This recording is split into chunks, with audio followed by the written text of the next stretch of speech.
I've changed my mind about doing the shoe song. I don't remember what story I told about the shoes. I tell different stories. I mean, they call them stories for a reason. You know, so, I guess the sort of the I'm, you know, like as a songwriter, I know better than to write songs about my wife. But, you know, I mean, I've tried it a couple of times. It's just a disaster, no matter what you do. Like, it's just, you know, because there's no way that I can possibly write what I really, you know, feel about Barbara. There's just no way I can do it. I mean, I run out of superlatives pretty quick, and I, you know, I place her on pedestals and climb mountains and swim deepest oceans. I do all those beautiful things that you would do for the person that you love more than anything, which is Barbara, and I do, and I love her more than anything. And I wrote her this song. It had 60 verses.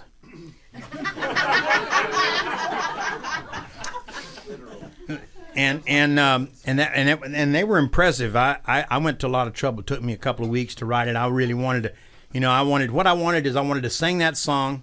And when I got through, I wanted to go, and then I wanted to receive my reward. I did receive my reward, and it came in the form of, she said, you didn't say anything about, and then she mentioned like the one thing, you know, that I left out of a 60-verse song. It wasn't just the right rhyme. It wasn't just the one thing. It was the thing, the real thing, the thing that started the whole thing. Somehow didn't make it into the song. That little bitty thing there. And so she's standing there, and she said that, and I go, well, and I'm thinking, oh my God, like how could I not put that in like the first verse? Like, where did? And then I blurted out the only thing I think of. Oh, I know, I'm yeah, but there were 60 verses. I told her.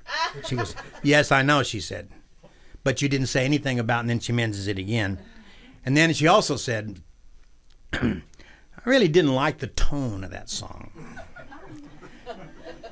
So I write songs about her shoes instead. It's much safer.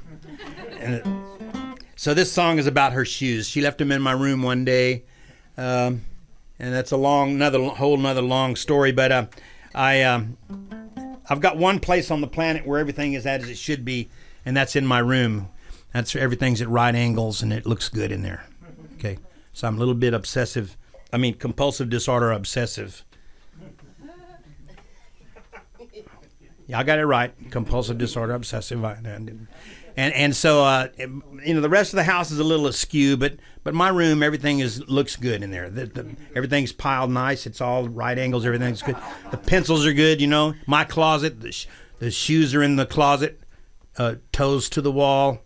You know, right, that kind of thing. And so, but she came into my office and she visited for a while, and then she left, and she left her shoes laying on the floor, which is wrong, you know. I mean, you know, in some parts of the world it's okay, but in my room, it's, you know, those. But I knew she knew that they were there, and so, you know, I should probably leave them alone. And so, and I could have handled it considerably better had they been sitting side by side. But they weren't, and that's one was kind of over here, and the other one was sort of like that. And so, you know, it's just all I could do, just not just grab this one and just kind of move it over here, you know. But in the meantime, while I'm debating that, the phone rings, and it's, hey, is this Butch Morgan? Yes, this is the Philadelphia Folk Society, and we're really wanting you to come up and do our festival this year. And I'm on the phone, and I'm going, you know,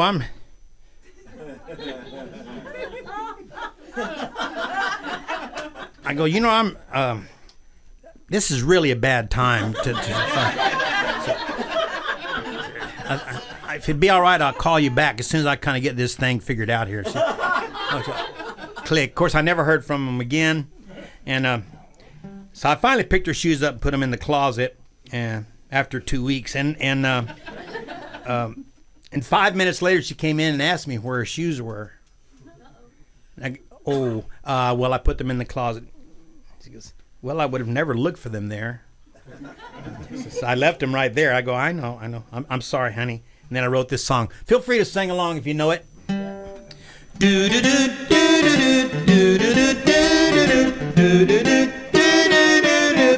You left your shoes in my room. Now your wardrobe's incomplete. You left your shoes in my room. 'Cause you want to show off those cute little feet. You left those shoes in my room. I forgot the song. I think I did that all wrong, actually. Want to try it again? Y'all were doing so good. I'll get 1, 2, 3.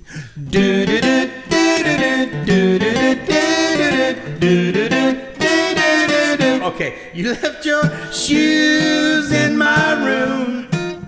Now your wardrobe's incomplete. You left your shoes in my room.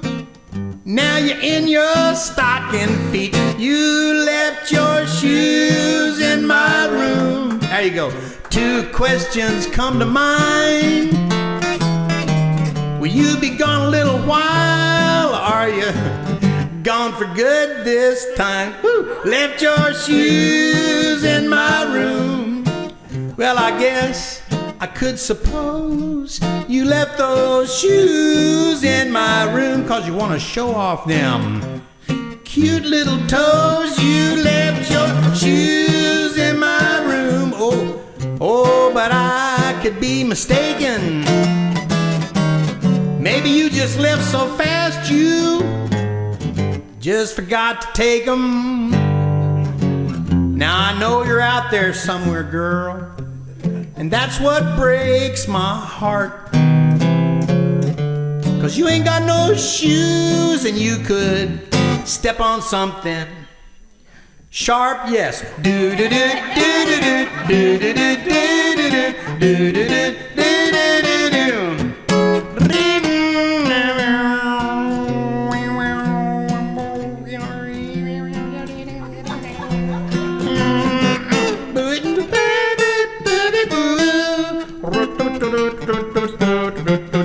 Wank, wank.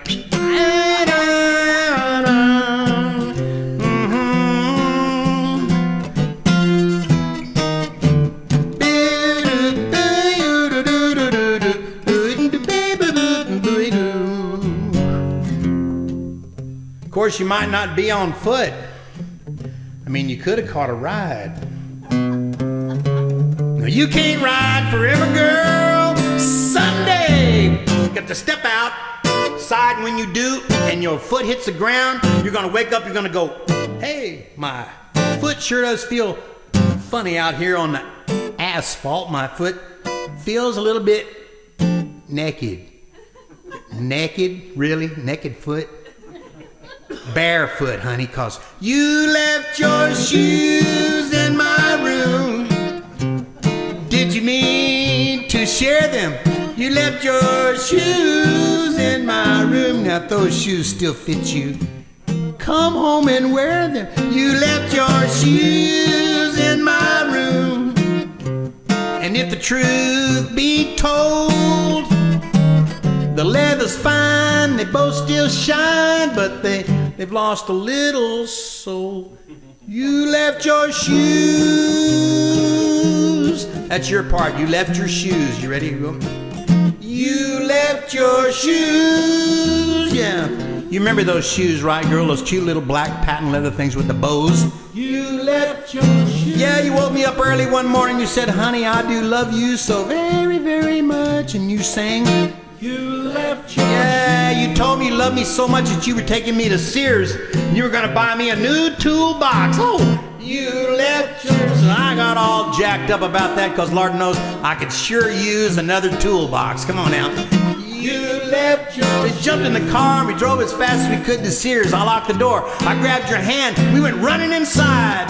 You left your shoes. We went running inside, and somehow Somehow we ended up in the ladies' shoe department. You left your shoe. I'm still scratching my head about that. Don't know how that happened. I just know that you're standing there batting those little brown eyes. You left your shoe. And you're saying something like, honey, I think I gotta have these. And I'm doing what any man would do at that point, reaching in my wallet, pulling out that rectangular piece of plastic. You left your Yeah, 29.9. 29.9. I'm still paying on those shoes. You left your shoes. Why don't you come back home, baby? Your shoes are right here. Come back home. Slip back into those shoes. You left your shoes. And let's pretend like none of this ever happened.